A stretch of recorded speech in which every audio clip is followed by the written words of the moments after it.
সূচক ও লগারিদম অধ্যায় 4 48 নম্বর প্রশ্ন হলো সমাধান করুন 4 পাওয়ার x প্লাস 1 ইকুয়াল 32। এখন 32 আছে ডান পাশে এবং বাম পাশে হচ্ছে 4। আমরা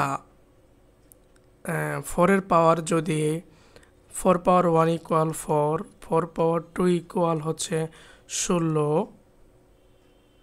4 পাওয়ার 3 ইকুয়াল হচ্ছে 64। তাহলে 4 এর যদি ভিত্তি হয় 64টা মানে মিলবে না। আমরা যদি 2 পাওয়ার নিয়ে আসি, 2 পাওয়ার 2 ইকুয়াল 4,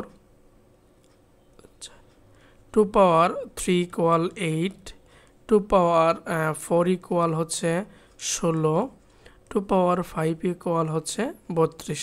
অর্থাৎ আমরা ভিত্তি 2 নিতে পারি। তাহলে বাম পাশে আমরা লিখতে পারবো যে 2 স্কোয়ার পাওয়ার x প্লাস 1 ইকুয়াল 2 পাওয়ার 5 ইকুয়াল 25।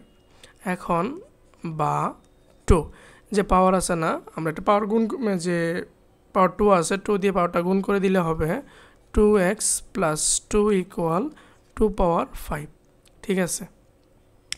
বা এখন যেহেতু ভিত্তি সমান, তাহলে এর পাওয়ারও সমান হয়ে যাবে 2x প্লাস 2 ইকুয়াল 5 বা 2x ইকুয়াল 3।